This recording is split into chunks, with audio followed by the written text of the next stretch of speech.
할렐루야. 우리 시간 비록 우리가 각자의 자리에서 예배하지만 하나님께서 우리의 마음을 확정해 주시고 하나로 모아주실 줄 믿습니다. 우리 이 시간 잠시 기도할 때 하나님 우리의 예배가 혼자 드리는 예배 되지 않게 하시고 함께 모여 예배하는 그러한 예배가 되게 하여 주시옵소서라고 오늘 이 시간 잠시 기도하며 나아가도록 하겠습니다. 함께 기도하시겠습니다.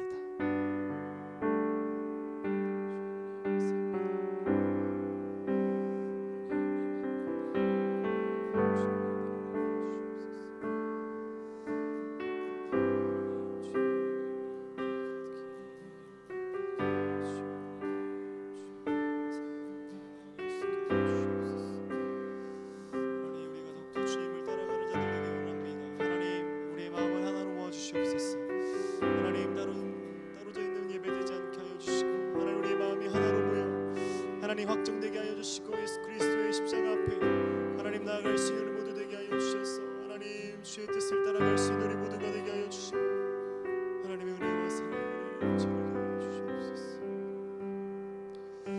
하나님 감사합니다.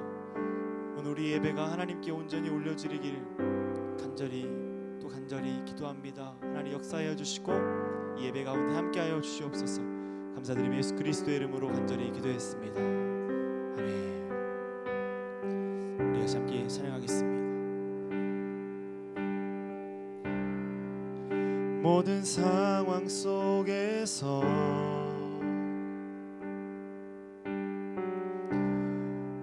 주를 찬양할지라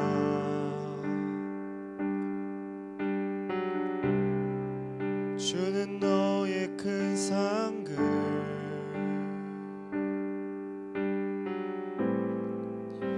큰 도움이시라 주의 얼굴 볼 때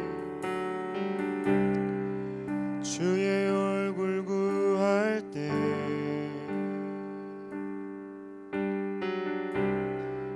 주의 영을 부으사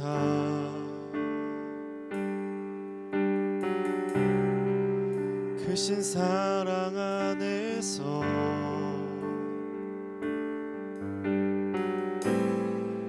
주를 보게 하소서. 내 영혼이 확정되고 확정되어 싸우니 믿음에 눈들어 주를 바라봅니다.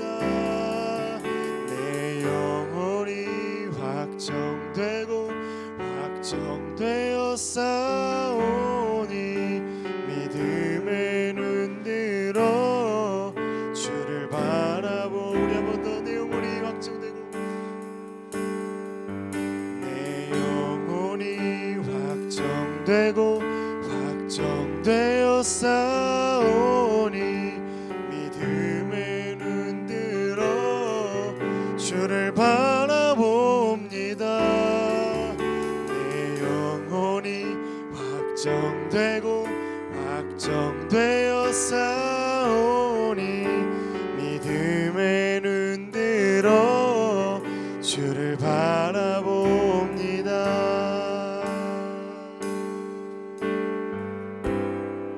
우리 한 번 더 고백할까요? 모든 상황 속에서 모든 상황 속에서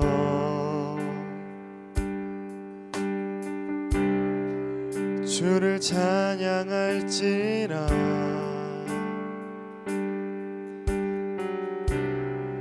주는 너의 큰 상급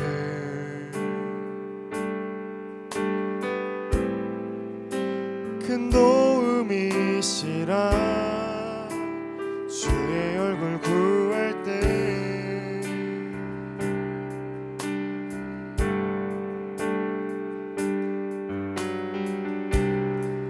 주의 영을 부으사 크신 사랑 안에서 크신 사랑 안에서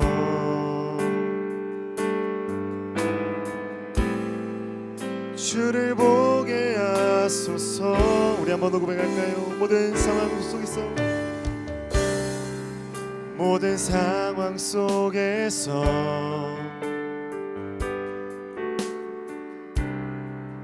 주를 찬양할지라.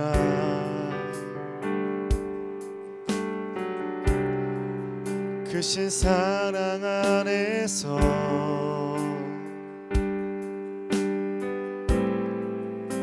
큰 도움이시라. 주의 얼굴 구할 때, 주의 얼굴 구할 때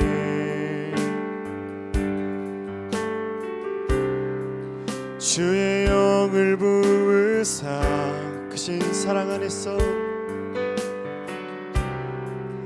크신 사랑 안에서 주를 보게 하소서. 내 영혼이 확정되고 확정되어 싸우니 믿음의 눈 들어 주를 바라봅니다. 내 영혼이 확정되고 확정되어 싸우니 믿음의 눈 들어 주를 바라봄. 내 영혼이 확정되고 내 영혼이 확정되고 확정되어 싸우니 믿음의 눈 들어 주를 바라는 내 영혼이 확정되고 확정되어 싸우니 믿음의 눈 들어 주를 봐. 우리 한 번 더 고백합니다. 내 영혼이 확정되고 확정되어 싸우니 믿음의 눈 들어 주를 바라봅니다. 내 영혼이 확정되고 확정되어 싸우니 믿음의 눈 들어 주를 바라. 우리 계속해서 함께 고백하며 나갑니다. 주를 찬양할 때 주의 나라 이미 임했네. 주의 영원한 나라 주 보게 하소서. 주를 찬양할 때 주의 나라 이미 임했네. 주의 영원한 나라 주 보게 하소서. 우리 한 번 더 주를 찬양할 때 주의 나라 이미 임했네. 주의 영원한 나라 주의 영원한 나 주의 영원한 나라 주 보게 하소서. 내 영혼이 확정되고 확정되어 싸우니 믿음의 눈 들어 주를 바라봅니다. 내 영혼이 확정되고 확정되어 싸우니 믿음의 눈 들어 주를 바라보. 내 영혼이 확정되고 내 영혼이 확정되고 확정되어 싸우니 믿음의 눈 들어 주를 바라봅니다. 내 영혼이 확정되고 확정되어 싸우니 믿음의 눈 들어 주를 바라봅니다. 내 영혼이 확정되고 확정되어 싸우니 믿음의 눈 들어 주를 바라봅니다. 내 영혼이 확정되고 확정되어 싸우니 믿음의 눈 들어 주를 바라봅니다. 우리 한 번 더. 내 영혼이 확정되고 확정되어 싸우니 믿음의 눈 들어 주를 바라봅니다. 내 영혼이 확정되어 싸우니 믿음의 눈 들어 주를 바라봅니다. 내 영혼이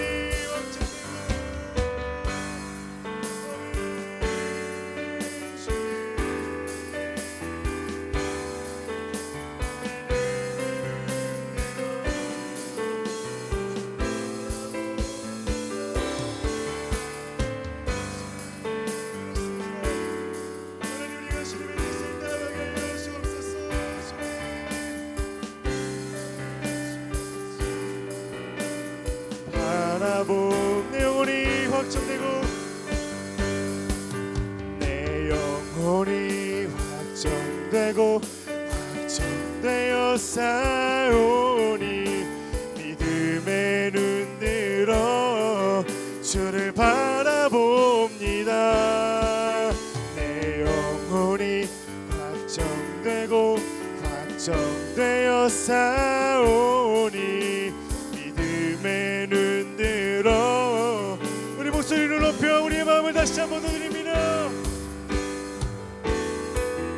내 영혼이 확정되고 확정되어 싸우니 믿음의 눈 들어 주를 바라봅니다. 내 영혼이 확정되고 확정되어 싸우니 믿음의 눈 들어 주를 바라봄. 내 영혼이 확정되고 우리 확정되고 확정되어 싸우니 믿음의 눈 들어 주를 바라봅니다. 내 영혼이 확정되고 확정되어 싸우니 믿음의 눈 들어 주를 바라봅니다. 우리 마지막으로 한 번 더. 내 영혼이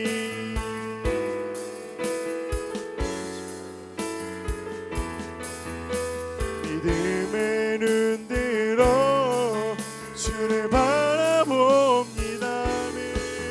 내 영혼이 확정되고 확정되어 싸우니 믿음의 눈 들어 주를 바라봅니다.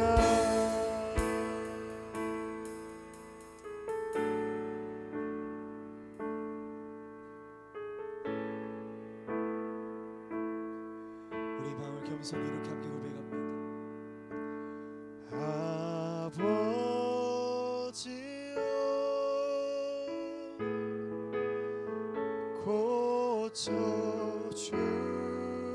고쳐주소서.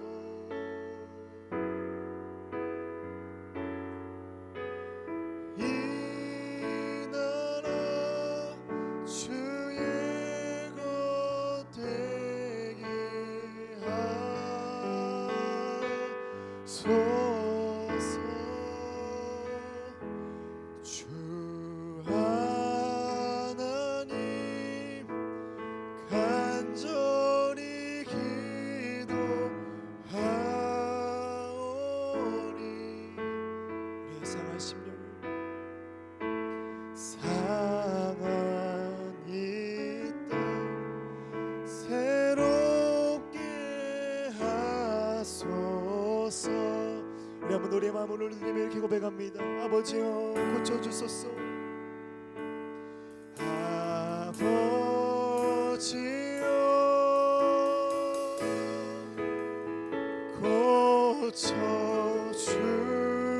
고쳐주소서.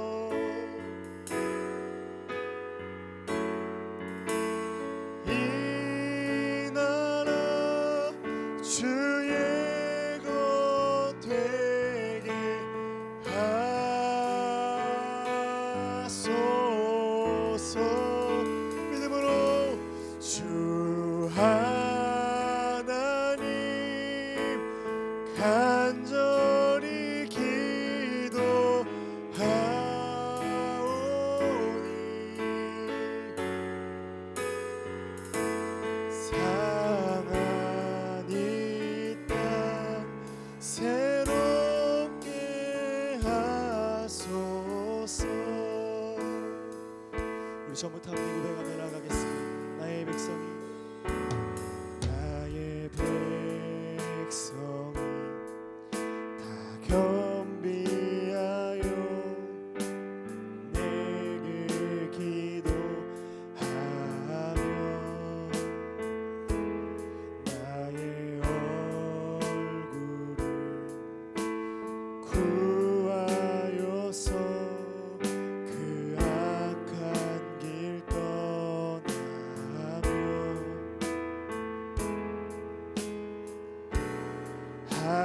하늘에서 듣고 죄를 사하며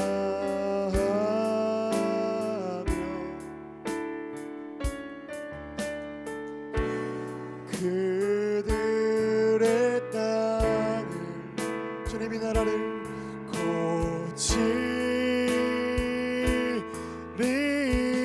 고치리라. 아버지여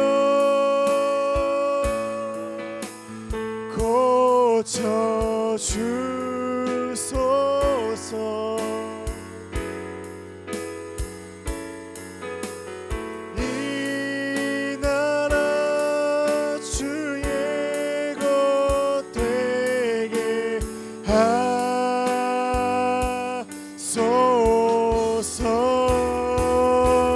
주 하나님 간절히 기도하오니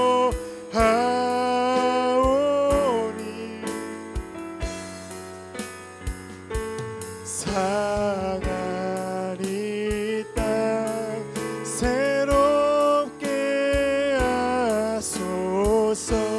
우리 한 번 더 아버지여 고쳐주소서. 아버지여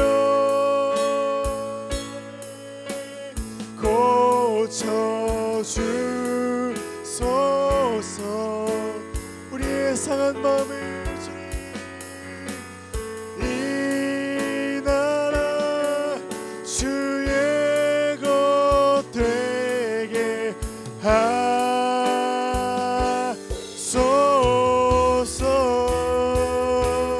주 하나님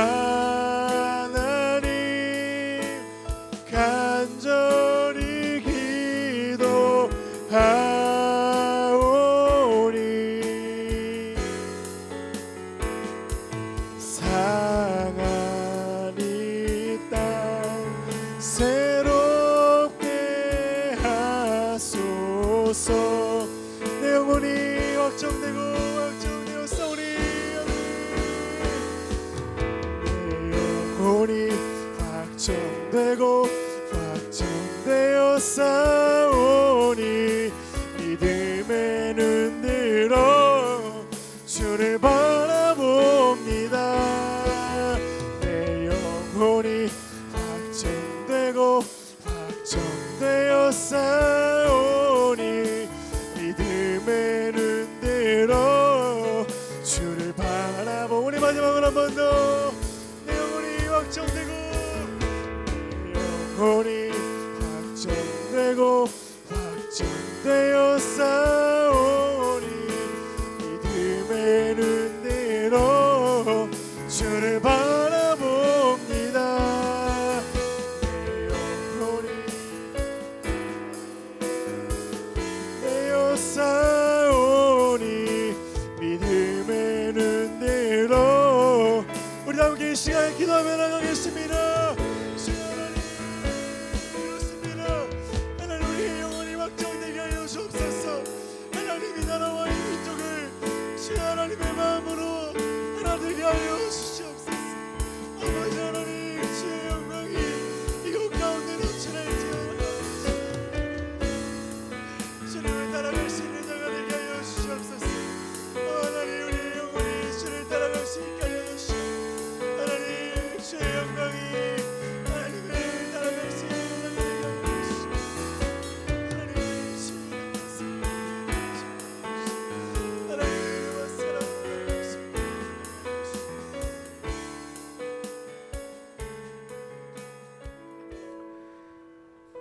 하나님 감사합니다.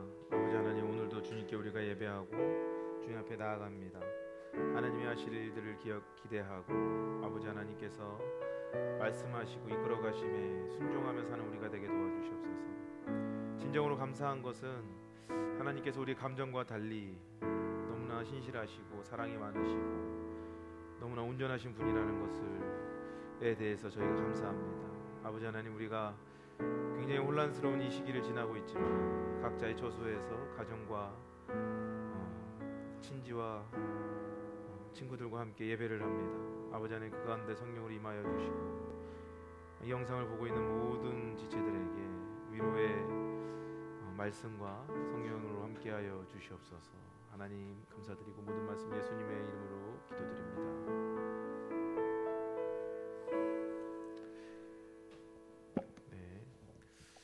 오늘 세 번째 영상 설교, 수요예배 설교를 시작하도록 하겠습니다. 먼저 말씀을 좀 읽어보겠습니다. 오늘 말씀은 누가복음 16장 14절, 15절 딱 두 절만 우리가 읽어보도록 하겠습니다. 바리새인들은 돈을 좋아하는 자들이라 이 모든 것을 듣고 비웃거늘 예수께서 이르시되 너희는 사람 앞에서 스스로 옳다 하는 자들이나 너희 마음을 하나님께서 아시나니 사람 중에 높임을 받는 그것은 하나님 앞에 미움을 받는 것이니라.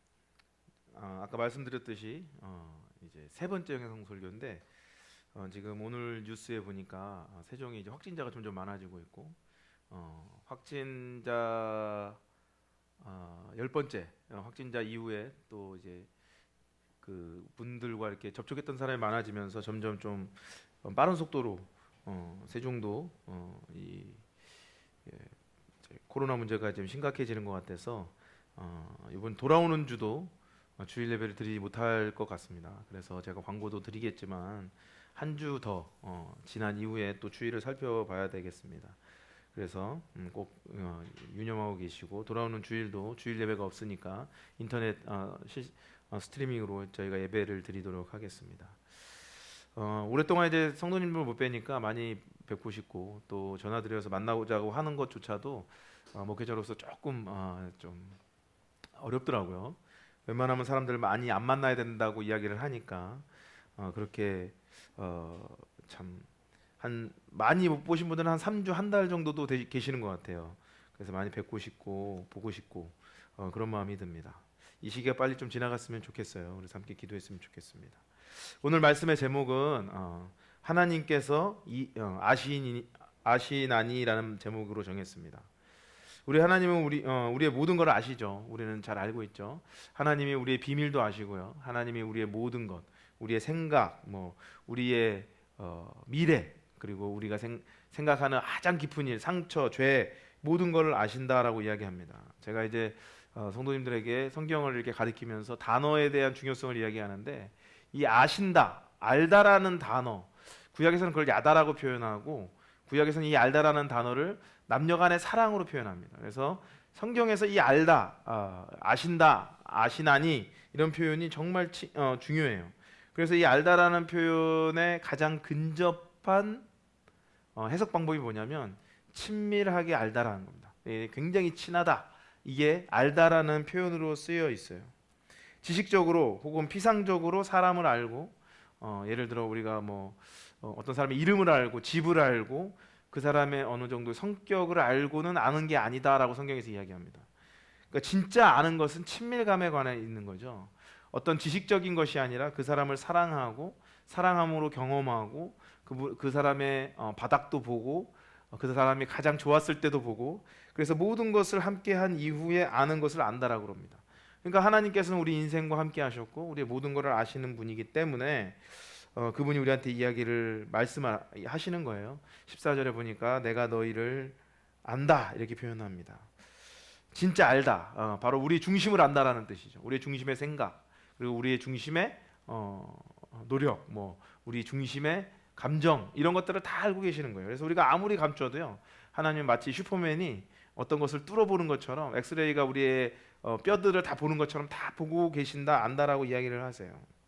이번 이제 코로나 사태 때문에 신천지들이 문매를 많이 맞고 있는데 어제자 신문에 한 재밌는 사건이 일어났어요. 그게 뭐냐면 대구 지역에 있는 신천지들이 이제 역학 조사를 받지 않고 확진 검사를 안 받으려고 하니까 이제 경찰을 동원해서 이제 추적을 하는 거예요. 그 중에 지금은 한 50명 남았다고 하는데 요때만 해도 한 700명 가량 남았을 때라고 이야기를 해요. 그래서 막 이제 추적을 하고 전화를 해도 안 되니까 이 신천지가 이 남자분인데 이 남자분의 아내에게 경찰이 전화를 했대요. 그래서 아내에게 이런 여자의 차이해서 당신 남편이 신천지다.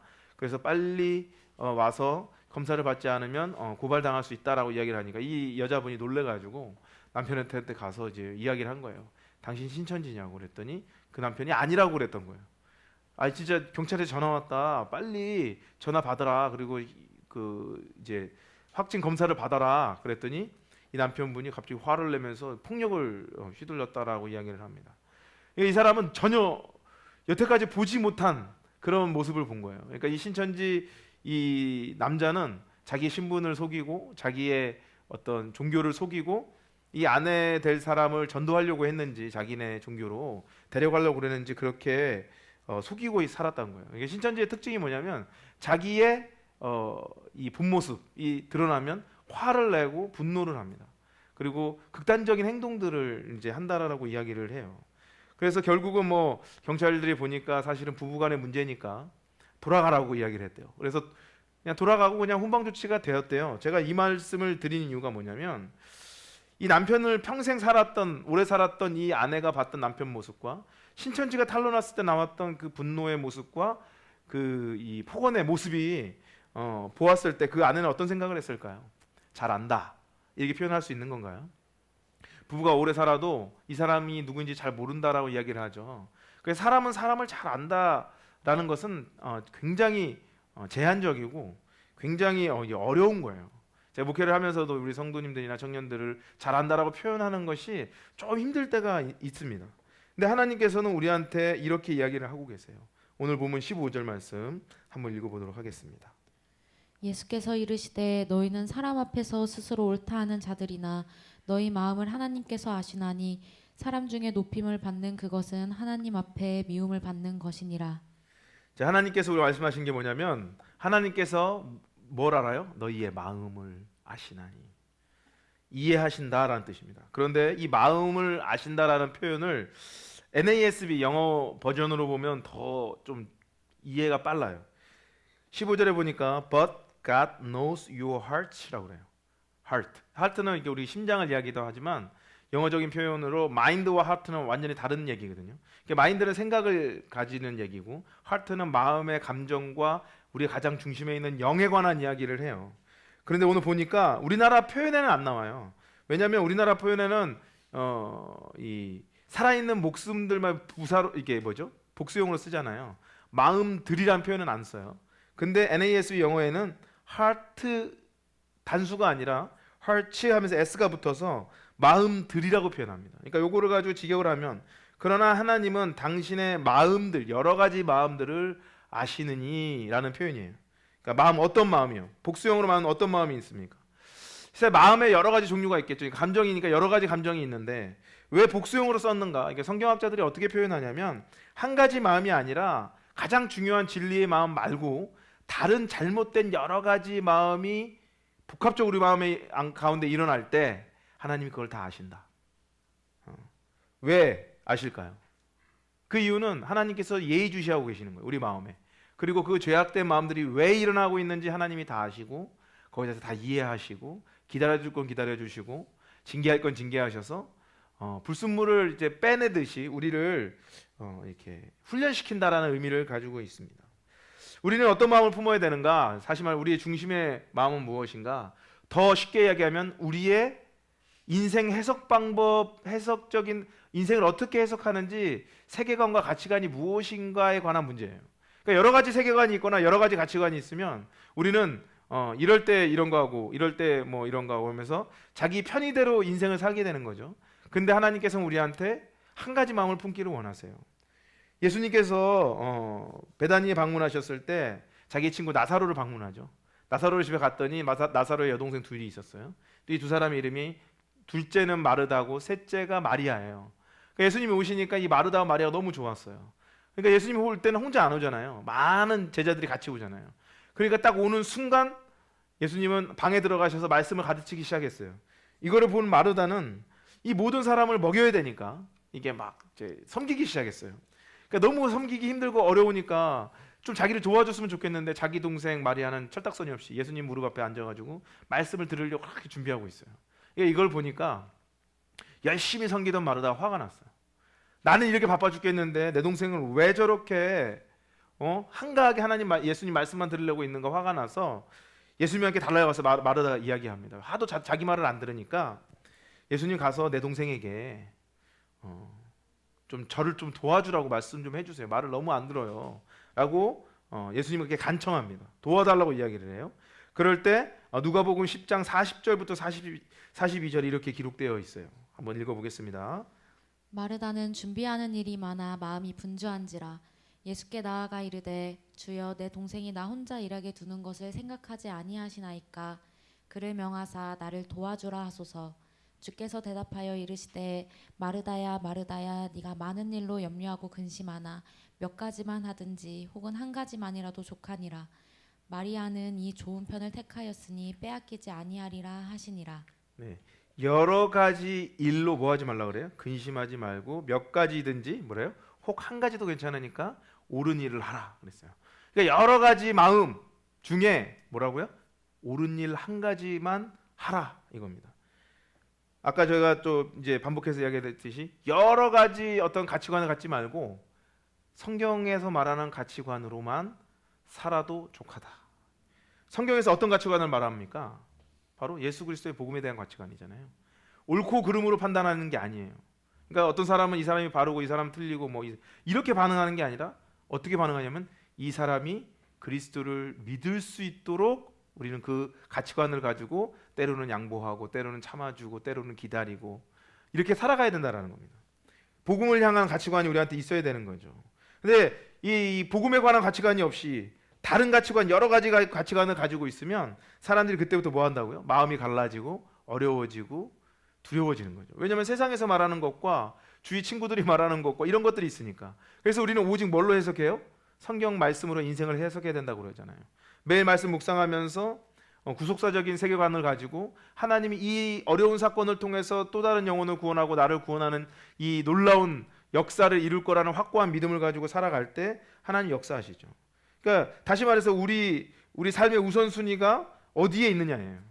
그 우선순위가 전혀 정해지지 않는 삶, 마음 구조, 이 복잡다양한 삶이 아니라 굉장히 담백하고 단순한 인생관을 가지고 있어야 된다는 겁니다.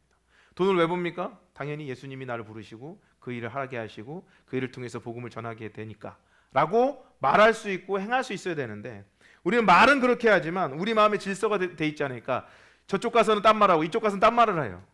그리고 좀 약한 사람한테는 막 자기가 강하게 나가고 또 강한 사람한테는 좀 막 비굴하게 나가고 이 세상에서 가장 강하신 하나님의 자녀이고 제자라면 우리는 하나님의 말씀의 기틀을 가지고 그대로 삶을 살아가야 돼요. 그러니까 고난도 올 수 있겠죠. 그러니까 우리가 힘들어질 수도 있겠죠. 그러니까 베드로가 그러잖아요. 세상이 너희를 미워하는 것을 가지고 이상히 여기지 말라. 왜냐하면 우리는 하나님의 가치관을 가지고 사니까. 정확한 우선순위를 가지고 삶을 살아가니까. 오늘 예수님께서 마음의 질서가 완전히 잡혀있지 않는 사람들에 관한 이야기를 하세요. 그 사람들이 누굴까요? 바리새인들입니다. 이 바리새인들은 정말 성경을 많이 알아요. 그런데 온통 가치관과 자기의 가장 중심적인 생각을 보니까 뭐예요? 자기 중심적인 질서를 가지고 있어요. 그러니까 하나님은 질서의 하나님이시잖아요. 교회 안에도 질서가 있잖아요. 목회자가 있고 목자들이 있고 다 질서가 있어요. 권위가 있고요. 그래서 성경에서 뭐라 해요? 권위에 순종하라 그러죠. 그 순종하는 것, 권위에 순종하는 것에 대해서 강조하고 있는데 이 바리새인들은 자기가 종교 지도자고 하나님을 따른다고 하면서 그 질서를 누구에게 줍니까? 돈에게 줘버려요. 그러니까 돈의 질서로 살아가는 거예요. 교회는 돈의 질서로 살아가면 안 되잖아요. 교회 헌금 많이 하는 사람이 교회에서 가장 발언권이 세면 됩니까? 세상도 그렇게 해서 안 된다고 그러잖아. 왜냐하면 정치 투표할 때 돈 많은 사람이 막 두세 표 더 내나요? 아니잖아요. 공평성이거든요. 하나님께서 우리한테 말씀하시는 거예요. 복음에 합당한 자는 하나님이 바로잡은 그 질서, 복음의 질서 안에서 순종으로 살아나가야 된다. 그러니까 때로는 목회자가 이야기할 때 자기가 이해가 되지 않아도 사실 순종하는 게 하나님의 명령이고 하나님의 말씀이에요. 그게 죄가 아니라면 우리는 순종해야 돼요. 근데 그 순종과 그 복음의 그 질서를요, 바리새인들이 막 다 부셔뜨리는 거예요. 거기에 대해서 이야기를 하고 계시죠. 이 바리새인들이 어떻게 살아가는지 또 15절 아까 읽었지만 또 한번 읽어볼게요. 15절 한번 읽어보겠습니다. 예수께서 이르시되 너희는 사람 앞에서 스스로 옳다 하는 자들이나 너희 마음을 하나님께서 아시나니 사람 중에 높임을 받는 것은 하나님 앞에 미움을 받는 것이니라. 네, 이 바리새인들이 가졌던 가장 최악의 마음의 질서가 뭐냐면 스스로 옳다라고 생각하는 겁니다. 여러분 스스로가 다 옳다고 생각합니까? 옳을 때도 있죠. 근데 확실한 것은 틀릴 때도 많아요. 목회자도 마찬가지예요. 내가 옳아요. 근데 내가 틀릴 때가 있어요. 그래서 저는 이제 성도들이나 청년들이 저한테 이런저런 이야기했을 때 그걸 듣고 처음에 저는 별 반응을 하지 않아요. 그리고 저는 말씀 묵상과 말씀을 찾아보고 내가 했던 결정이 틀릴 때는 저는 무조건 사고합니다. 근데 제가 틀리지 않잖아요, 말씀에. 그러면 저는 그대로 갑니다. 하나님이 원하시는 것이 맞으니까. 내가 손해봐도 그게 맞으니까. 15절에 보니까 영어로 아까 NASB 영어 버전에서 이렇게 이야기해요. Justify yourself in the sight of man이라고 합니다. Justify yourself라는 말은 이 justify라는 말은 신학적으로 굉장히 중요한 말이에요. 이게 성화하다 이럽니다. 성화하다. 그런데 오늘 본문에 나와 있는 원어적인 해석을 보니까 스스로 yourself잖아요. 너희들 스스로 의인이라고 생각하다가 아니고요. 원어에서는 너희 스스로 의인이라고 대외적으로 선포한다라는 뜻입니다. 그러니까 자기가 얼마나 의로우면 나가서 나는 의인이라고 이야기를 하고 다니냐는 거예요. 여러분, 우리의 삶을 보면 우리가 개인적으로 하는 생각과 하는 결정들을 보면 얼마나 스스로가 창피합니까? 제가 이제 설교를 할 때도 제 설교를 듣잖아요. 저는 잘 듣기는 해요. 왜냐하면 피드백을 해야 되니까. 그러니까 근데 이게 자기 거를 듣는다는 게 쉽지 않거든요. 근데 나가서 내가 그 설교 한 편 노래 하나 듣는 것도 막 오그라드는데 자기의 삶이 의롭다, 아무도 안 봤으니까 괜찮다라고 말하는 것은 정말 큰 교만이죠. 근데 이들이 그렇게 자기 스스로가 의롭다, 성화되었다라고 말을 하는 이유는 뭐냐면 누구의 관점에서 그렇게 이야기해요? 그 뒤에 NASB 보니까 in the sight of man, 사람들의 시선에 보게 옳도록 하기 위하여 노력했다라는 거예요. 근데 우리는 어떻게 살아야 된다고 배우죠? 사람이 볼 때 옳은 삶을 살아야 됩니까? 그거는 노력이 아니고요, 기본이에요. 우리는 어떻게 옳게 살아야 돼요? 하나님이 볼 때 옳게 살아야 돼요. 이게 가능할까요? 여러분 혼자 있을 때 하는 생각과 혼자 있을 때 하는 행동들이 다 옳습니까? 죄가 없나요? 불가능하죠. 그러니까 바로 하나님이 우리에게 필요한 겁니다. 설교 초반부에 이야기했던 것처럼 하나님은요, 어디를 살펴요? 우리의 중심을 살피죠. 그래서 우리의 중심에 무슨 생각이 있는가를 알아요.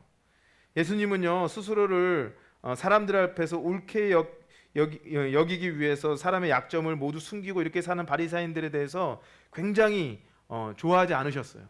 순종적이고 굉장히 자기가 똑똑해 보이는 것처럼 행동을 하지만 예수님이 하시는 말씀은 너희는 회칠한 무덤이라고 그랬어요. 그러니까 회칠한 무덤이 영어로는 실버 커버라고 그랬죠. 은 도색을 한 거예요. 근데 속에는 완전히 드글드글 썩은 거죠. 프랑스의 향수가 발달한 이유가 그거 아니겠습니까? 큰 치마를 입고요. 이 치마를 입고 무도회를 할 때 화장실에 못 가니까 이제 용변을 아무데나 막 넣어요. 그러면 이제 처리를 못 하잖아요. 그러니까 향수를 뿌려요. 그 향수가 점점 진해지는 거죠. 그래서 우리가 지금 쓰는 향수가 바로 그거예요. 향수를 뿌려서 사람이 좋은 향기가 난다고 해서 그 사람이 좋은 사람입니까? 아니죠. 우리의 삶은요, 우리의 중심에서 나와요. 그래서 사람을 보고 처음에 호감 있다가 좀 지나면 이 사람이 누군지 아는 순간 정냄이 떨어지는 사람이 있는가 하면 처음엔 좀 비호감이에요. 막 좀 말도 함부로 하는 것 같고 막 옷 입는 것도 별론데 이 사람과 계속 있으면 있을수록 진국 같은 거지. 이 사람 너무 선하고 하나님이 세우신 사람 같은 사람이 있다라는 거예요. 우리는 어떤 사람이 되어야 될까요? 우리는 정말 하나님께 순전한 사람이 되어야 돼요. 하나님 보실 때 정말 선하다가 아니고요, 하나님을 사랑하는 사람, 하나님 때문에 인생을 사는 사람, 하나님 때문에 희생할 줄 아는 사람, 하나님 때문에 순종할 줄 아는 사람, 내 성격이 막 거칠어도 하나님 때문에 나를 죽이는 사람. 그게 온유함이잖아요. 온유함이라는 구약의 그 단어의 뜻이 뭐냐면 힘센 그 말이요, 이 콧줄에 한번 딱 해가지고 소가 콧줄에 딱 해가지고 한 사람에게 손에 잡혀서 힘에 제압되는 게 온유예요. 힘이 세다고 잘 쓰임 받는 게 아니라 힘을 잘 절제해야 되니까 그 절제할 수 있는 능력이 온유고 하나님은 우리에게 그렇게 살기를 원하세요. 하나님께 순종하고 하나님을 위해서 하나님이 이끄시는 대로. 여러분 그런 사람이 되는 것이 얼마나 기쁩니까? 저는 이제 저희 교회 성도 여러분들께서 그런 삶을 살아주셨으면 좋겠어요. 그래서 이런 약점, 이 바리새인들의 약점에 대해서 이 패부를요, 바리새인들에게 예수님이 정말 명쾌하게 딱 한 절로 그들의 삶을 이야기하고 있어요. 14절 한번 읽어볼까요? 바리새인들은 돈을 좋아하는 자들이라 이 모든 것을 듣고 비웃거늘. 이 바리새인들이요, 예수님이 여러 가지 이야기를 하니까 예수님을 비웃었어요. 근데 그 이유가 뭐예요? 그들의 생각 구조 안에는 뭐가 있어요? 돈에 관한 생각밖에 없었던 거예요. 그러니까 선생님이요 기적을 일으킵니다. 아 놀랍습니다 해도 항상 생각은 뭐예요? 돈이에요. 설교를 듣고 묵상을 해도 항상 생각이 돈밖에 없으면 모든 하나님의 말씀을 돈으로만 해석하잖아요. 그러면 이 사람은 돈의 노예가 된 거예요. 하나님께서 우리한테 하시는 말씀은 뭐냐면 우리의 생각 구조 안에 최선으로 돈을 생각하는 것이 아니라 하나님을 생각하라고 그래요. 그들의 중심에는 돈밖에 없으니까 모든 것이 돈인 거예요. 모든 것이 정치적 힘. 정치적 힘을 갖는 것도 또한 뭐 때문이에요? 돈 때문이죠. 그래서 디모데 전서 6장 10절 말씀에 이렇게 이야기하고 계세요. 한번 읽어보겠습니다. 돈을 사랑함이 일만하게 뿌리가 되나니 이것을 탐내는 자들은 미혹을 받아 믿음에서 떠나 많은 근심으로써 자기를 찔렀도다. 네, 사도 바울이 돈을 사랑하는 것은 일만하게 근원이라고 그랬어요. 근데 우리는 요거까지만 읽어요. 근데 우리는 잘 아셔야 돼요. 돈을 사랑하는 것이 일만하게 뿌리가 되나니 요까지는 맞는데 그 다음에가 뭐냐면 이것을 탐내는 자들은 미혹을 받아 믿음에서 떠나 뭐에 있어요? 많은 근심으로써 자기를 찔렀도다. 많은 근심. 아까 말했던 거 the heart 여러 가지 S 복수형이에요. 마음이 여러 가지가 되는 거예요. 그게 근심이에요. 이로 갈지 저리기로 할지 모르고 이것 때문에 두렵고 저것 때문에 힘들고 이렇게 사는 거예요. 바리새인들이 그렇게 돈이 많았지만 성경에서는 기록은 안 돼 있었어요. 그러나 오늘 말씀을 보니까 디모데 전서를 보니까 돈이 많으니까 뭐가 많아요? 많은 근심이 있는 거죠. 지키기 위해서 두렵고 이 돈을 어떻게 해야 될까 어렵고 정말 괴로운 거죠. 이들이 이렇게 삶을 사는 것을 보고 예수님이 굉장히 마음 안타까워하셨던 것 같아요. 그래서 너희는 말씀으로 다시 돌아와라. 그러니까 말씀을 가르치지만 말고 말씀대로 살려고 노력하고 말씀으로 너희가 변화되라 라고 이야기를 하지만 그들은 전혀 말을 듣지 않아요. 결국은 이스라엘이 망하잖아요. 그때서야 돌아오려고 했지만 너무 늦은 시간에 주님 앞에 오기 시작한 거죠. 우리가 하는 근심은요 크게 두 종류가 있죠. 첫 번째는 이제 하나님 때문에 오는 근심. 그러니까 예를 들어 우리가 복음을 전하다가 이 영혼에게 복음을 전하고 막 섬기고 교회를 한번 데려오려고 그러는데 이 사람이 나를 거절하고 이렇게 상처를 주면 그 안에 근심이 있어요. 근데 이 근심이 있는가 하면 또 하나는 돈 때문에 생기는 근심이 있어요. 돈을 더 벌려고 하고요. 충분한데도 더 나의 욕심으로 탐욕으로 더 벌려고 하고 아니면 돈으로 안정감을 가지고 살려고 하는 사람에게 오는 근심들이 있어요. 우리의 근심, 우리가 이제 평소에 가지는 근심을 보면 하나님 때문에 오는 근심이 몇 프로고 돈이나 다른 것으로 오는 근심이 몇 프로인지를 좀 생각해 보면요, 참 하나님께 죄송해요. 하나님 때문에 영혼 구원 때문에 근심하는 사람은 하나님이 귀하다고 표현하지만 돈 때문에만 근심하는 사람들에 대해서는 믿음이 없다라고 성경에서 표현하고 있습니다. 돈 때문에 근심이 큰가요? 예수님 때문에 근심이 큰가?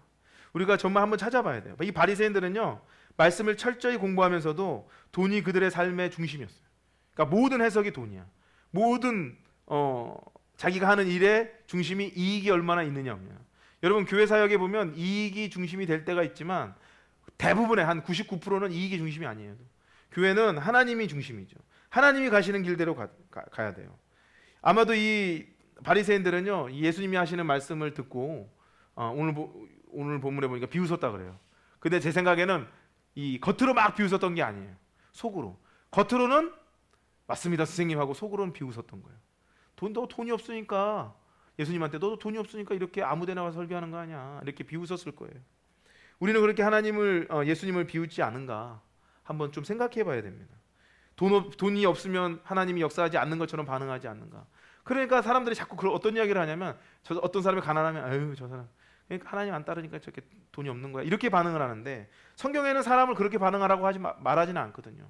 그를 도와주고 격려하고 오늘 본문의 그 전장에 보니까 불의한 재물로 가난한 자를 도와주라고 이야기를 표현을 쓰잖아요. 오늘 새벽에 저희 아내가 이제 갑자기 대뜸 고 오카노 목사님의 설교를 보내줬습니다.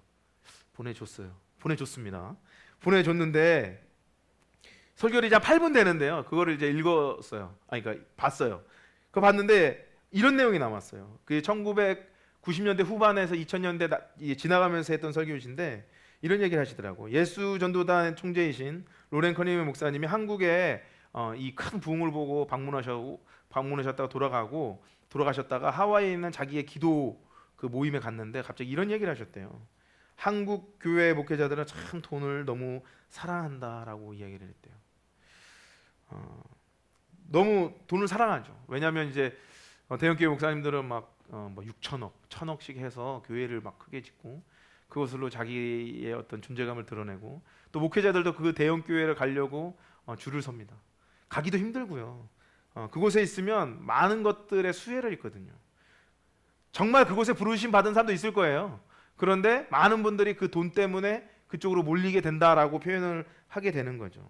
탐욕적이고 돈 때문에 목회하는 사람이 많다라는 지적을 했어요. 그런데 이게 비단 대형 교회 목사들의 문제인가? 이겁니다. 정말 대형 교회 목사들에게만 있는 문제인가? 그 설교를 보면서 1차적으로는 목회자들에게 문제가 있지만 그 대형 교회 목회자들의 문제가 있지만 어떻게 보면 이게 작은 교회 목사, 저같이 작은 교회 목사들이나 평신도들은 돈을 그렇게 우상화하지 않고 있나를 돌아보면요, 우리도 할 말이 없습니다. 정말 우리가 탐욕적인 마음을 내려놓고요, 청결하고 돈보다 하나님을 더 신뢰하는 삶으로 우리가 살아가는지를 돌아봐야 되죠. 그러니까 대형 교회 목사님들을 비난할 수가 없어요. 그나 우리나 똑같은 거죠. 우리도 얼마나 탐욕적입니까? 우리가 이제 자식을 키울 때 안정적인 직업을 위해서 기도하는 건 좋아요. 그런데 이상하게 자녀들이요, 다 안정적인 직업만 가지려고 해요. 왜냐하면 우리가 다 그렇게 가르쳐요. 안정적으로 살아야지, 안정적으로 살아야지. 그럼 안정적으로 못 사는 사람은 하나님을 안 믿는 겁니까? 그러니까 안정적으로 살게 하고 높은 자리에 올라가게 하려고 과도한 사교육과 유학을 막 보내요. 그것이 나라 발전의 어떤 원동력이 되는 것은 제가 인정하겠습니다. 그러나 그것으로 하나님을 기쁘게 할 수는 없잖아요. 그러니까 예수 그리스도를 믿는 자녀에게 예수님을 믿고 예수님의 부르심에 대해 가르치는 기독교인 부모들을 만나보질 못했어요. 제가 정말 청소년기 때 예수님을 따르라 라고 가르치는 사람을 제가 정말 못 찾아봤어요. 이제 주로 이제 그렇게 예수님을 강조하시는 분들을 이렇게 보면 자녀가 완전히 나락으로 떨어지는 경우, 예수님밖에 없다. 그러니까 어느 정도 수준 올라가면 야, 더 공부해서 더 뭐, 그러니까 막 주일날 학원 보내고, 적어도 주일날 학원은 안 가야죠. 아이들이 교회에서 하나님을 섬기고 교회에서 하나님의 뜻과 아니면 다른 사역으로 친구들과 시간도 보내고 이래야 되는데 오로지 성공, 오로지 안정성을 강조하니까 아이들이 큰 이후에 갈 길을 못 찾는 거예요. 안정된 곳은요, 수많은 사람이 있거든요. 거기서 계속해서 실패를 경험하니까 인생에서 자존감이 떨어지는 거예요. 하나님이 나에게 가라고 한 길에 대해서 부모님이 이끌어 주시는 부모를 만나면 정말 제 기분이 좋아요. 왜냐? 그 부모님도 하나님을 아니까. 그러면서 하는 시각이 뭐냐면 이 부모님이 나는 옛날에 이렇게 힘들게 살았어, 그러니까 넌 안정적으로 살아야 돼. 이게 좀 웃기는 거예요. 왜냐하면 내가 힘들게 살았어, 그래서 하나님 날 구원했어까지는 맞는데, 그런데 너는 안정적으로 가야 돼. 이상하잖아요. 너도 하나님을 만나면 하나님이 너의 길을 인도하실 거야. 이렇게 말해야 맞죠. 바로 이런 이중성이 어떤 것을 말하는 거냐면 예수님을 비웃었던 바리새인들을 이야기하는 거예요. 예수님의 가르침을 비웃고 있는 거죠. 예수님이 뭐라고 그래요? 예수님한테 가는 길은 좁고 그 문은 좁다고 그랬잖아요. 고난을 겸하여 받는 것이 정말 잘하는 일이라고 바울이 이야기하는데 우리는 뭘 위해서 기도해요? 고난이 없고 편하게 가는 것을 기도해요. 여러분, 예수님을 따라가다 보면요, 우리가 가지고 있는 재물을 다 탕진할 수밖에 없을 때도 있어요. 왜? 성경에 다 그렇게 나오거든요. 아브라함도 그랬고요, 욥도 그랬고요, 다윗도 그랬잖아요. 근데 왜 우리는 기도할 때 우리 재산은 지켜주시고 우리는 잘 돼야 되고 우리는 성공해야 되고 우리 가정에 누가 나와야 되고 누가 이렇게 기도하는지 모르겠어요. 우리는 어떻게 기도해야 되냐면 예수님이 가시는 그 길을 따라가도록 자녀를 양육하고 기도해야죠. 그것이 하나님이 우리한테 원하시는 거예요. 그래서 저한테 와서 물어볼 수 있겠죠. 목사님, 그럼 목사님 자녀를 위해서 그렇게 기도하십니까? 네, 저는 그렇게 기도해요. 정말 우리 큰아들이 축구하지만 축구하는 것으로 성공하면 좋겠지만 하나님이 뜻이 아니라면 하나님 우리 주빈이에게 깨닫게 해주시고 인도해 주셔서 다른 길로 가게 해주시라고 저는 기도해요. 왜냐하면 하나님의 뜻이 제 뜻보다는 훨씬 위에 있으니까. 이런 가르침이 있어요. 누가복음 16장 13절 말씀 한번 읽어볼게요. 집 하인이 두 주인을 섬길 수 없나니 혹 이를 미워하고 저를 사랑하거나 혹 이를 중히 여기고 저를 경히 여길 것임이니라. 너희는 하나님과 재물을 겸하여 섬길 수 없느니라. 네, 누가복음에 보니까 요 바로 전장인데 어떤 말을 하냐면 두 주인을 섬길 수 없다라는 거예요. 그러니까 재물을 섬기는데 이 재물을 가지고 이를 사랑하고 이를 미워하고 이렇게 가야지 두 개 다 사랑하고 두 개 다 막 이렇게 가져갈 수 없다라는 겁니다. 이 메시지는 뭐냐면 하나님을 재물보다 귀하게 여기라는 재물이에요. 그 메시지예요. 그런데 우리는 어떻게 해요? 그걸 듣고 은혜 받았습니다 하고 속으로 예수님을 비웃어요. 그리고 우리 삶이 그래요. 재물을 위해서 살아요. 여러분, 재물은 하나님께서 뭐라고 그러냐면 먼저 그의 나라고 일을 구하면 이 모든 것을 함께 하신다고 하셨어요. 필요가 채워지면 그 이상의 욕심을 부리면 안 돼요. 그리고 그것이 더 부어졌을 때는 하나님을 위해서 우리가 생각하고 그것으로 하여금 살아야 되는데 우리가 네 알겠습니다 하고 마음속으로는 비웃고 하나님보다가 재물을 더 크게 여기는 거예요. 심지어 아까 16절 13절에는 하나님과 재물을 겸하여 섬기지 말라고 그랬는데 우리의 삶은 어떠냐면 하나님보다 재물이 위에 있어요. 그러니까 재물이 중요하니까 주일날 예수 그리스도 믿는 사람이 주일에 일하는 직장을 잡아요.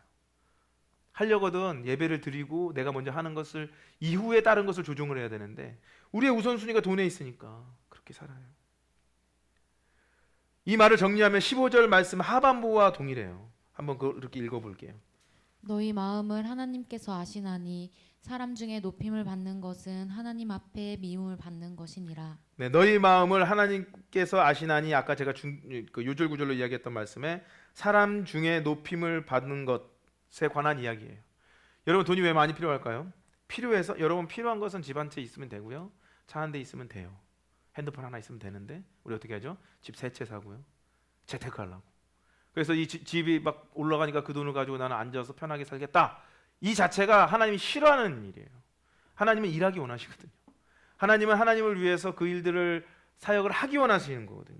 근데 우리는 계속해서 탐욕적으로 살아요. 탐욕적으로. 하나님께서 하신 말씀이 사람 중에 높임을 받기 위해서 돈을 우상으로 삼는 자들, 이것들에 대해서 경고하고 계세요. 우리는 얼마나 사람 앞에서 높아지려고 노력을 합니까? 바리새인들은요 늘 가서 상머리에 앉으려고 그랬고요. 결혼식 때도 맨날 늦게 가서 가장 좋은 자리에 앉으려고 그랬고요. 상석에 가서 사람들이 우러러보는 곳에 있으려고 그랬고요. 기도할 때도 신장로에 가서 손을 들고 기도하고 사람들이 나를 보고 와 바리새인이구나라고 보게끔 하는 것을 유도했던 사람이에요. 우리는 얼마나 높아지려고 노력을 합니까? 근데 이렇게 높아지려고 하는 노력을 하나님이 뭐라 그래요? 미워한다라고 표현해요. 미워한다. 높아지는 것은 하나님이 높이시는 사람을 좋아하죠. 자기가 높아지려고 하는 사람을 좋아하지는 않으세요. 왜냐? 그 자리는 누구의 자리니까? 하나님의 자리니까. 우리가 얼마나 교만하게 사는지 몰라요. 목회자인 저도요 그래요. 높아지고 싶어하는 욕구가요 매일매일 짓밟지 않으면 항상 올라와요. 항상 누구와 비교하고요. 항상 어떤 교회와 비교하고 항상 어떤 사람과 비교해요. 하나님께서 그렇게 하지 말라 그러는 거예요. 스스로 만족하는 삶을 살아라. 하나님이 이끌어가신 그 삶 가운데 여호와는 나의 목자이니까 내가 그 안에서 풍족하고 부족함이 없다라는 고백으로 살아라라고 이야기를 해요. 우리의 삶은요 예수 하나만으로만 만족하다라고 찬양을 막 하잖아요. 근데 내 인생에서 나 혼자 있을 때 나는 정말 예수 그리스도 하나만으로 만족하는 삶인가? 쉽게 이야기하면 예수님이 이끌어 가셔서 그것에 행복하게 사는 삶인가를 봐야 돼요. 그러니까 이 누가복음 15장에 작은 자에 충성하는 자에 대한 이야기가 나오잖아요. 작은 것에 충성하는 것. 이게 무슨 말을 하는 거냐면 예수님 한 분만은 만족하는 사람에게 하나님 더 큰 걸 주신다라는 거예요. 우리가 얼마나 욕심 가운데 휘둘려 삽니까? 스스로 속이고요. 하나님이 보실 때도 선한 척하고 축복받으려고 기도 많이 하고 이렇게 살아요. 우리의 삶을 본다면 우리가 얼마나 주님을 따르지 않는 삶을 사는지 모릅니다. 그래서 우리는 만몬신을 따르게 돼요. 돈이 되는 것은 다 따라가죠. 그런데 하나님께서 가지 말라 하는 것을 우리는 늘 그렇게 돈 때문에 가게 됩니다. 사람들은요, 그래서 부자를 비판해요. 좀 저같이 가난한 사람들은 저러니까 부자는 뭐 이렇게 저기 뭐야 재벌들 비판하고 뭐 돈 많은 사람들 비판하고 저같이 이제 작은 교회 목사들은 막 대형 교회 목사들 비판하고 막 비판하거든요. 그래서 예수님께서 말해요. 부자는 뭐라 그러냐면 부자가 천국에 가는 것은 낙타가 바늘귀를 통과하는 것보다 어렵다라고 이야기를 해요. 그래서 부자를 막 비판하죠. 그런데 부자만 탐욕스러울까요? 부자만? 그렇지 않아요.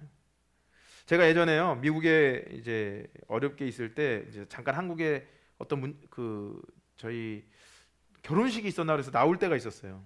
근데 그때는 제가 이제 마지막 교회 한우리 교회의 전도사가 아닐 때예요. 그러니까 이제 갔다 오면 이제 전도사가 될 그때였는데 갑자기 어떤 분이 오셨어요. 그 어떤 분이 디아스포라 컨퍼런스라는 거를 한국에서 한다고 하면서 그 한우리 교회 제가 있었던 모교회에서 설교를 하시고 특별히 청년들이 유학생이니까 청년들한테 이 컨퍼런스에 대해서 이야기하고 싶대요. 그래서 디아스포라가 뭐냐면 한국에서 해외로 나가 있는 사람을요 한국으로 다 불러 모으는 거예요. 그게 와서 이들을 정말 섬기는 거예요. 왜냐하면 나그네처럼 사니까 맛있는 것도 주고 뭐 선물도 주고 이렇게 섬기는 사역인데 이 사역에 많이 좀 동참 좀 해줬으면 좋겠습니다라고 콜링을 했어요. 근데 그까지는 좋은데 제가 이제 저도 방학 때니까 이제 한국에 들어와야 되잖아요. 한국에 들어와야 되는데 이 목사님이 저도 거기 컨퍼런스에 참석했으면 좋겠다라는 거예요. 근데 거기에 컨퍼런스에 참석하는 재정이 얼마였냐면 지금 생각해보면 정말 비싼데 250불이었어요. 그러니까 우리나라 돈 30만 원을 내고 참석하고 그리고 이게 참석하면 이제 많은 것들이 호텔도 막 롯데 호텔 막 이런 데 가는 거예요. 그러니까 한 사람이 드는 돈이 한 1,500불 정도 드는데 250불인가만 내면 이제 거주하게 해주고 맛있는 거 주고 막 뷔페가 막 조선 호텔로 뷔페로 가고 막 이러니까 엄청난 뷔페죠. 뭐 이런 데 가니까 와달라는 거예요. 그래서 저는 이제 좀 싫어가지고 그게 왜냐면 돈이 어딨나 내가 그러면서 하는 말이 그러면 목사님은 50% 깎아준다라는 거야. 그래서 150%면 된대. 그러니까 이제 옆에 계시던 담임 목사님이 뭘 150불이냐고 우리 전사님 교회에서 일체 다 대주겠습니다 이렇게 된 거예요. 대주셨어요. 근데 저는 그래도 가기 싫었어요. 왜냐면 저는 그럼 컨퍼런스 이런 데 가는 걸 별로 안 좋아하거든요. 정말 제가 가서 뭔가를 배울 수 있으면 가는데 안 좋아하는데 그래서 계속 민기적 되니까 제 전임 사역자 저를 이제 콜링했던 그 전임 사역자가 강목사님 만약에 가시면 제가 용돈조로 한국에서 저 얼마 정도 헌금을 드리겠습니다 이렇게 된 거예요. 그래서 또 혹했죠. 왜 그때 당시만 해도 이제 처자식 먹여 살리니 너무 힘들고 돈이 없고 이러다 보니까 한국에서 그렇게 머물러 있어서 그거를 어떤 재정을 받는다라는 자체가 저는 너무 좀 안정감이 있었던 것 같아요. 근데 갔어요. 가가지고 컨퍼런스 참석했는데 저한테 헌금을 보내주신다는 분이 있죠. 그분이 왔는데 그냥 인사만 하고 가는 거예요. 아니 분명히 나한테 헌금 준다고 했는데 안 주니까 제가 이걸 뭐라고 말해야 되나 고민하다가 하루 참고 이틀 참고 3일 참았어요. 그런데 전혀 응답이 없이 주지 않으니까 참다 못해서 어떻게 했냐면 제가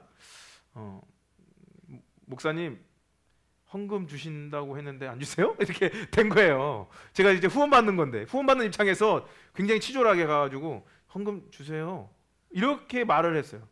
그러니까 얼마나 이제 마음이 안 좋았는지 몰라요. 근데 그분이 당황하면서 그래요 하면서 뭐 한 우리나라 돈으로 한 10만 원 정도를 이제 헌금을 했어요. 근데 그분도 기분 약간 나빠하시고 나도 그렇게 딱 하고 멍하니 있는데 갑자기 그런 생각이 들었어요. 내가 아무리 처자식 먹여 살린다고 하지만 10만 원에 내 양심과 하나님의 신앙을 팔았다라는 생각이 있었어요. 정말 탐욕적인 거예요. 물론 없었어요 돈이. 그런데 하나님이 주실 걸 믿고 기다리면 하나님이 기도하는 자들에게 부어주시는 것을 못하는 거예요. 제가 하나님을 신뢰하는 게 아니야. 돈이 먼저지. 하나님을 신뢰하는 사람들은 돈이 뭐 있건 없건 하나님을 경외하고 기다릴 때 하나님이 계속해서 부어주시는 건데 제가 그렇게 살지 못했어요. 탐욕에 막 드글드글 끓는 사람이었어요. 얼마나 그게 창피했는지 제가 혼자 많이 울었던 것 같아요. 야 진짜 창피하다. 어떻게 후원금 달라고 전화를 할 수가 있나. 어떻게 내가 왜 그랬을까요? 힘들어서 그럴 수 있어요.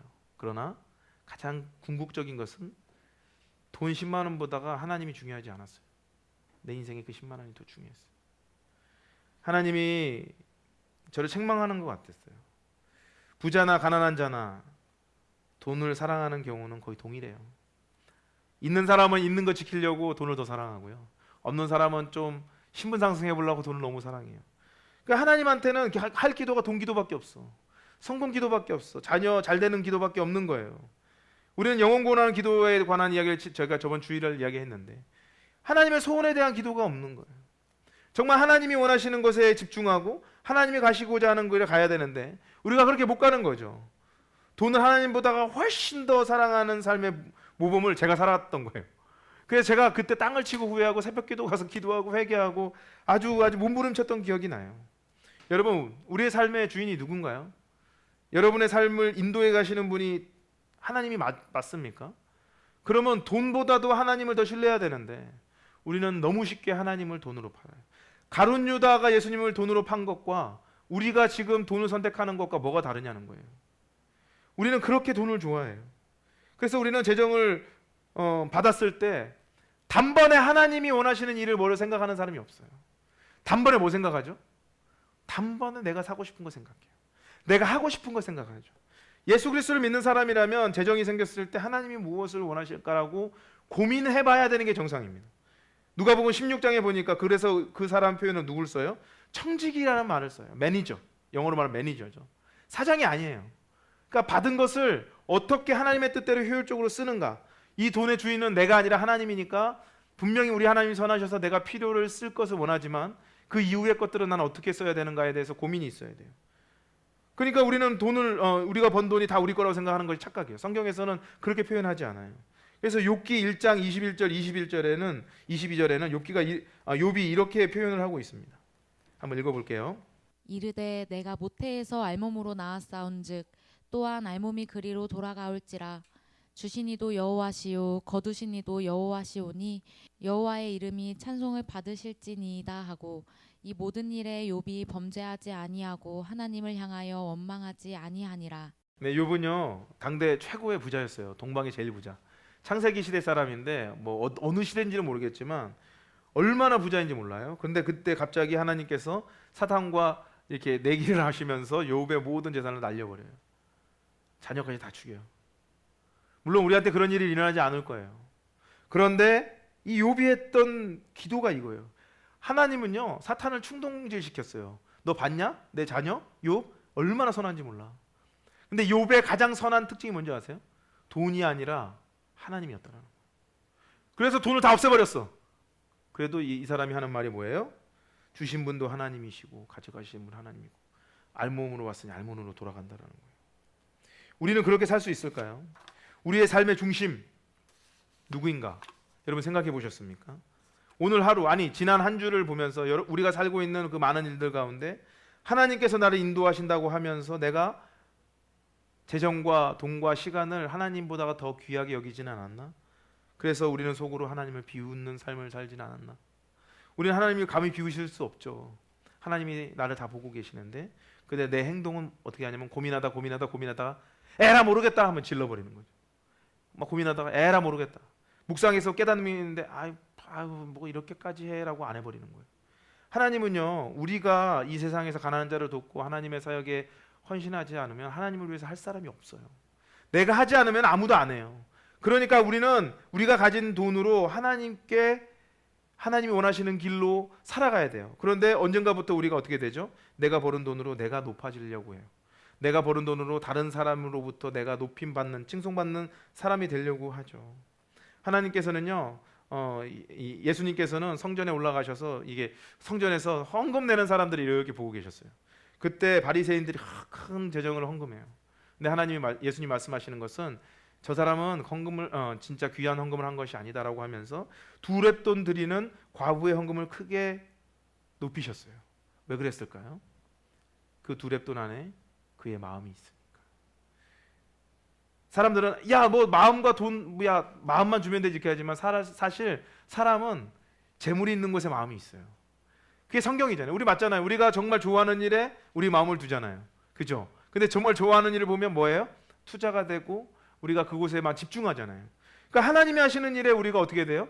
집중해야죠. 그러면 당연히 시간과 재정은 흘러가게 되어 있어요. 근데 이상해. 하나님을 예배해. 근데 나는 굉장히 인색한 거죠. 그 이 세상에 하나님을 예배한다고 하면서 어떻게 그렇게 사는지 모르겠어요. 우리의 삶이 어떤가 한번 보십시오. 우리의 삶이 하나님이 어디로 가시는지를 안다면 정말 이 선한 천지기처럼 하나님이 인도하시는 길에 우리가 재물로서도 굉장히 순결한 사람이 돼야 돼요. 제가 재물을 뭐 여러분들에게 모두 막 교회를 바쳐라 이런 말을 하는 게 아니에요. 성경적으로 하나님이 돈보다가 먼저라는 이 가치관을 우리한테 계속해서 이야기하고 계시는 거예요. 그러니까 주인 바꾸기예요. 신앙은요, 주인을 바꾸는 거예요. 돈도 아니고 명예도 아니고 가족도 아니에요. 바로 우리 주 예수님이세요. 예수님은 워낙 선하셔서 우리의 재정 다 뺏어가지도 않아요. 교회 다 갖다 바쳐라 이런 말 하지도 않아요. 11조 강요하지도 않아요. 근데 하나님께서는 너희 마음이 있는 곳에 너희 재정을 흘려보내라고 그래요. 그러면서 우리의 마음을 체크하세요. 그래서 우리의 마음을 보죠. 그래서 뭐라 그래요? 바리새인들한테 너희는 돈을 좋아하느니라. 우리는 뭘 좋아하나요? 우리는 계속 외적으로만 살으려고 그래요. 이게 사람들의 시선만 생각하죠. 사람들이 어떻게 보느냐가 나의 삶의 모토야. 아이고. 이게 잘못된 삶이라는 거예요. 하나님께서는 우리한테 말씀하시는 거예요. 마치 자신이 명품백을 메고 있으면 명품인 사람인 거라고 착각하지 말라는 거예요. 교회에서 하나님을 예배하는 마음이 없으면서 막 섬기면 열심히 해. 막 행사는 많이 열심히 해. 근데 하나님 예배하는 것이 전혀 없는 사람들에게 말하는 거예요. 네가 행사하려고 나 믿냐? 라고 말씀하시는 겁니다. 우리는 어떤 사람인가? 우리는 하나님을 바라보고 돈보다가 하나님을 사랑하는 사람인가? 그래서 우리가 그 맡은 바 그 재정을 하나님께 온전히 흘려보내는 사람인가? 가난한 자를 도와주고 하나님이 원하시는 대로 성경대로 마음을 들이면서 함께 재정을 신실하게 사용하는 사람인가? 내 인생의 주인은 누구인가? 이것은 바로 재물을 어떻게 관리하느냐에 따라서 결정되는 거예요. 우리는 어떻게 삽니까? 예수님을 믿어요. 그리고 우리는 말해요. 그냥 힘들어요. 살기 힘들어요. 점점 힘들어져요. 점점 더 어려워진다니까요. 왜냐하면 내가 하나님 앞에 헌신하는 게 없는데, 그 마음을 들이지도 않았는데 그냥 우리는 하나님 사랑한다고 그래요. 하나님 말씀할 때 구제하라고 그러는데 우리 구제하지도 않으면서 하나님 사랑한다고 그래요.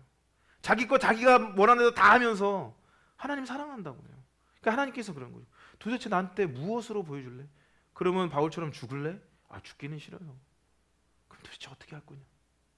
무엇으로 사랑하냐? 너 어떻게 사랑하는지를 나한테 말해보라. 하나님께서 이야기하시는 거예요. 그래서 오늘 말씀의 제목이 그거예요. 하나님께서 아시나요?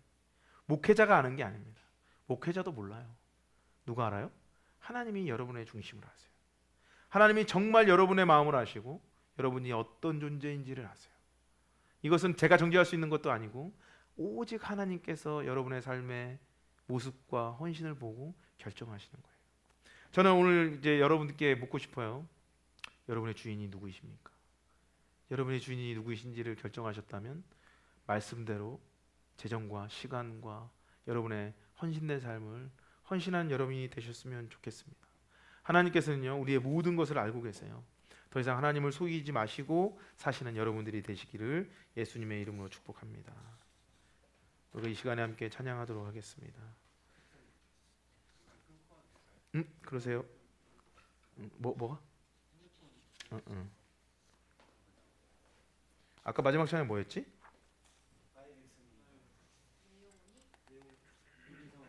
모든 상황 속에서 악복 없네? 너무 작아.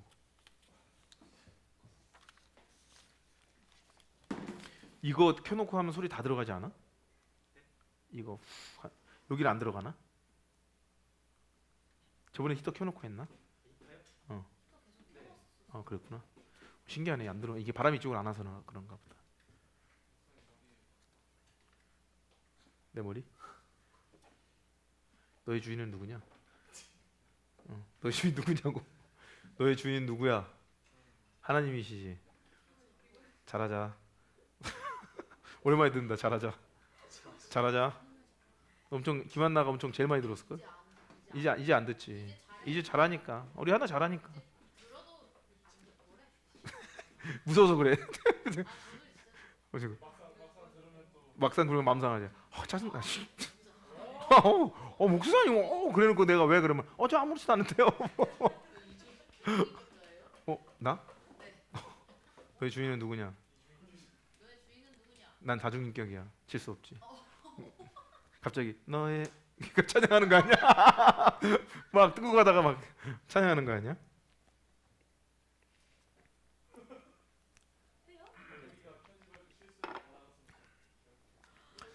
하지 마. 함께 찬양합시다. 시작이다. 네. 우리 함께 찬양하도록 하겠습니다. 우리가 이 찬양을 하면서 오늘 찬양 가사를 잘 묵상했으면 좋겠어요. 모든 상황 속에서 주를 찬양할지라. 우리의 인생의 주인이 누구이십니까? 하나님이 다 알고 계시잖아요. 하나님께서 우리의 모든 것을 알고 계시기 때문에 우리가 더 이상 속이지 않으셨으면 좋겠습니다. 하나님은 우리가 힘든 것도 아시고요. 심지어는 우리가 우상 숭배하고 있는 것도 음란한 행위를 하는 것 다 알아요.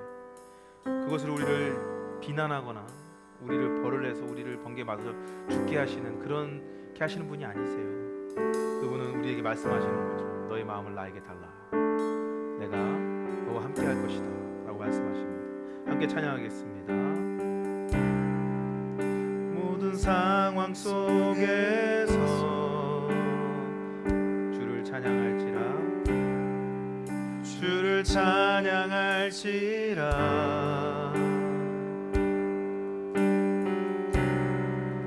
주는 너의 큰 상급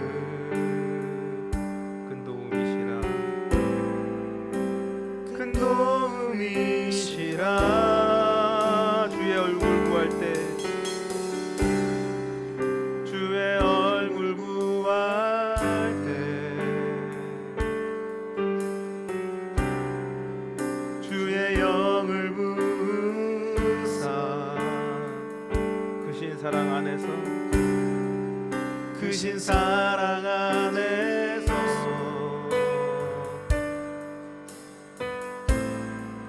주를 보게 하소서. 내 영혼이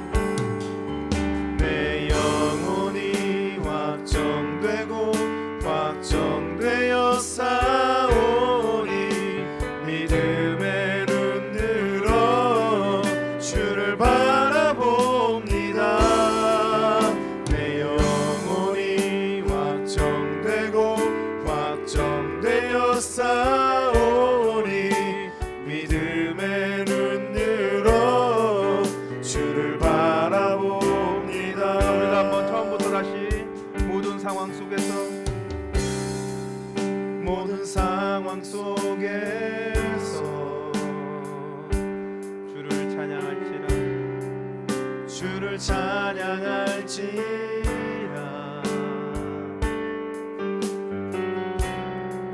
주는 나의 큰 상급 큰 도움이시라. 큰 도움이시라. 주의 얼굴 구할 때 주의 얼굴 구할 때 주의 영을 부르사 주의 영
되었사오니 믿음의 눈 들어 주를 바라봅니다. 함께 주를 찬양할 때 주를 찬양할 때 주의 나라 이미 임했네.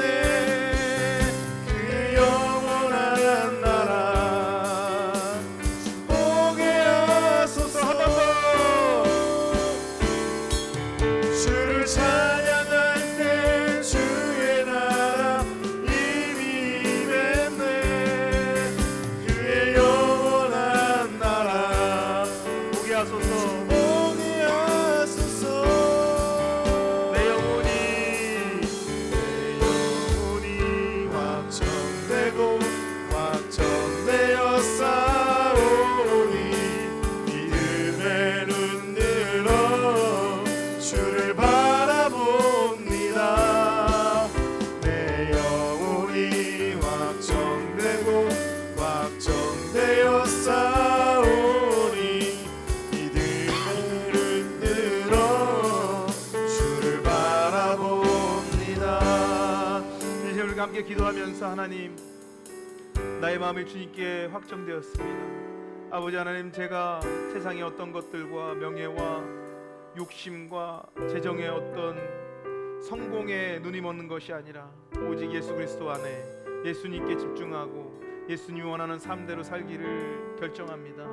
아버지 하나님, 두렵지만 돈이 아니라 하나님을 선택하겠습니다. 하나님, 제가 두렵지만 안정성이 아니라 하나님을 선택하겠습니다. 하나님, 내가 너무 어렵지만 세상이 아니라 복음을 선택하겠습니다. 우리가 이런 마음을 가지고 주님 앞에 나아가겠습니다. 하나님, 내 인생은 주님밖에 없습니다. 내 마음을 들여다봐 주시옵소서. 나는 오직 예수 그리스도만 바라보며 사는 삶입니다. 나는 죽고 예수만 살기 원하는 그런 삶입니다. 아버지 하나님, 저는 오늘부터 예수님만 쫓겠습니다. 예수님만 따라가겠습니다라고 이 시간에 간절한 마음으로 함께 기도하도록 하겠습니다. 기도하겠습니다. 아버지 하나님, 그렇습니다. 오늘도 주님께서 함께 하시는 하나님, 아버지 하나님, 우리가 주님만 바라봅니다. 예수님만을 바라보고 우리 마음이 확정되었사오니 우리가 만약에 예수님을 비웃고 돈을 따라서 살았다면 아버지 하나님, 나를 용서하여 주시옵소서. 아버지 하나님, 내가 예수님을 바라봅니다. 아버지 하나님, 내가 겉과 속이 다른 사람이 아니기를 소망합니다. 아버지, 내가 예수님 때문에 아버지 하나님을 전투하는 사람이 되게 도와주시옵소서. 예수님 때문에 아버지 오늘도 헌신하는 사람이 되게 원합니다. 예수 그리스도가 가라는 그 길을 따라 걷는 사람이 되게 원합니다. 이 세상 사람들이 나를 오해하고 나를 미워한다 할지라도 나는 예수님 때문에 예수님 원하니까 그 길을 가는 사람이 되게 도우시옵소서. 이 세상에 이전에 어떤 안락함도 아닙니다. 주님이 부르셨다면 주님이 원하시는 길대로 아버지 하나님, 우리가 더 이상 예수님을 속이는 사람이 아니었으면 좋겠습니다. 아버지 하나님, 우리가 하나님이 원하는 삶을 살기 원하오니 아버지 하나님, 오늘도 함께하여 주시옵소서. 아버지 하나님, 오늘 성경으로 함께하여 주시옵소서. 하나님, 인터넷으로 예배드린 모든 영혼 머리 위에마다 성령의 기름 부으심으로 말미암아 우리의 하나님께서 역사하셔서 우리의 마음의 주인이 바뀔 수 있도록 도와주시옵소서. 아버지 하나님, 우리 인생의 주인이 바뀔 수 있도록 도와주시옵소서. 하나님, 우리는 주님을 따라 살 뿐입니다. 하나님, 모든 것의 주인이시오니 아버지, 오늘도 내가 주님 앞에 나가서 기도합니다. 오늘도 골방에 들어가서 주님께 기도합니다. 하나님 나의 목자이십니다. 우리가 부족함이 없습니다라고 고백하는 삶이 되기 원합니다. 돈이 없어 힘들어하는 자들에게 하나님, 그들에게도 하나님의 능력이 임하셔서 하나님이 누구인지 이렇게 깨달은 역사가 있을 때 평안하고 있을 것이고, 몸에 아픈 사람에게 나타난 예수 그리스도 이름으로 병이 고쳐질 역사가 있을 것이며, 우리 안에 하나님의 사랑이 깊어지는 역사가 우리 가운데 있을 것입니다. 자녀의 머리에 손을 얹고 안정성을 위해서 기도하는 것이 아니라 그리스도 예수가 삶의 주인이라고 고백하는 우리 삶이 될 수 있도록 하나님, 그것이 우리의 삶의 주인입니다. 아버지, 그것만이 우리의 살 것입니다. 예수님만이 우리의 삶의 주인이십니다. 아버지, 우리를 이끌어 주시옵소서. 감정대로 살지 않습니다. 우리는 돈 때문에 살지 않습니다. 예수님 가라는 그 길을 따라서 예수님께 영광 돌리는 삶이 되겠습니다. 아버지 하나님, 이끌어 주시옵소서. 연약한 우리 모든 영혼들에게 하나님 기름 부어 주시옵소서. 아버지, 성령으로 함께하여 주시옵소서. 아버지 하나님, 진정으로 아버지 하나님, 마리아처럼 마르다처럼 예수님만 바라보는 우리 삶이 될 수 있도록 아버지, 우리를 이끌어 주시고 우리 삶 가운데 예수님을 바라보는 삶이 될 수 있도록 인도하여 주시옵소서. 성령이 우리 모든 성도님들 만 가운데 아버지, 회개할 것이 있다면 아버지 몰려서 회개하게 하시고 깨달아지는 역사를 말미암아 하나님 역사하여 주시옵소서. 아버지 하나님, 우리 가운데 하나님 역사하심을 믿사오니 아버지 함께하여 주시옵소서.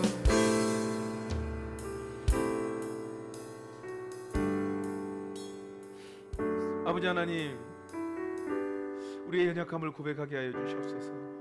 우리는 아무리 성숙하기 위해서 노력해도 성숙할 수 없고, 성숙한 척 한다고 해서 성숙할 수 없습니다. 아버지 하나님께서 우리를 구원하시고 우리는 오직 하나님께 순종하여야만 그것뿐입니다. 하나님, 주의 말씀 가운데 거하여서 하나님을 바라보는 삶뿐입니다. 하나님이 이끌어 주셔야 우리가 하나님을 비웃는 삶을 살지 않습니다. 아버지 하나님, 먼저 회개하는 것은 우리가 하나님 하시는 말씀에 순종하지 않고 마음으로 하나님을 비웃고 말씀을 비웃었다면 용서하여 주시옵소서.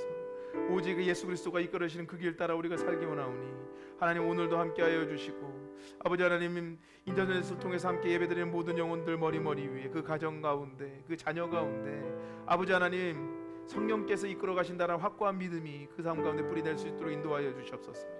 하나님, 세상은 우리를 이길 수 없습니다. 그 이유는 하나님께서 살아계시기 때문이고 예수님께서 우리를 위해서 죽으시고 부활하셨기 때문입니다. 우리도 그렇게 죽음 가운데서 살아난 사람이오니 죽은 사람들을 살리는 사역과 삶에 헌신하는 삶이 될 수 있도록 인도하여 주시옵소서. 힘이 없어서 두려워하지 않게 하시옵소서. 오직 예수 그리스도께 의지하는 삶이 될 수 있도록, 그것 하나만으로 만족하고 살아가는 우리의 삶이 될 수 있도록 인도하여 주시옵소서.